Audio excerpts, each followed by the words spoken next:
Ang teorya ng iba ay itinulak si Yusek Cabral at nahulog sa bangin sanhi ng kanyang kamatayan.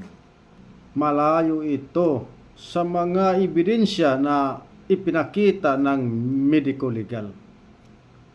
Batay sa mga ebidensya, siya ay hindi itinulak kundi dumulas at dumausdos pababa at bumagsak sa batuhan na sanhi ng kanyang pagkamatay. Ang mga investigator ay naka-recover ng patalim sa hotel na kanyang tinutuluyan. Ang katanungan, bakit siya ay nagdala ng kutsilyo? Ang teorya ko ay gagamitin niya sa pagharakiri. Ngunit hindi niya kaya gawin, kaya pumunta na lang siya sa Cannon Road sa bangin.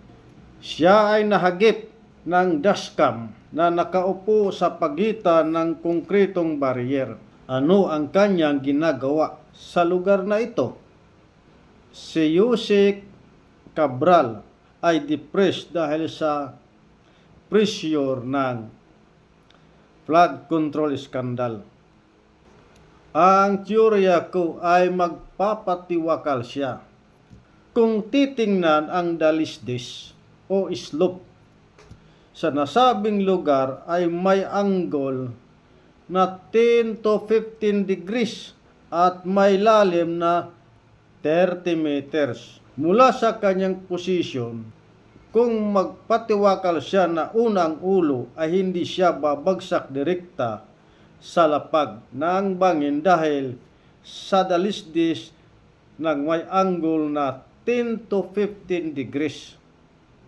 Kaya ang ginawa niya ay tumayo upang humakbang palapit sa bangin, kaya dumulas at dumausdos pababa at bumagsak patagilid, kaya nabali ang kanan braso at tagiliran na buto.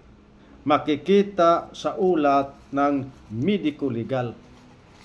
Ang pagkabali sa kaliwang paa ay patunay na kaliwang paa ang unang sumadsad at ang sugat sa likod ng ulo ay patunay na dumausdos siya pababa bago bumagsak.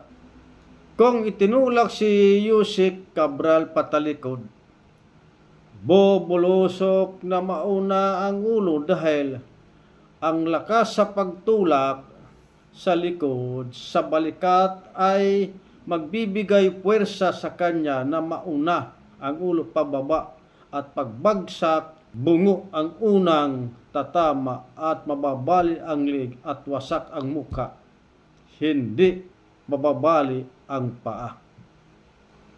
Sa ulat ng medico-legal, bali ang kaliwang paa, patunay na paa ang unang lumapag. Sang-ayon ako kay SILJ Junvic Remulla na walang foul play sa pagkamatay ni Yusek Cabral.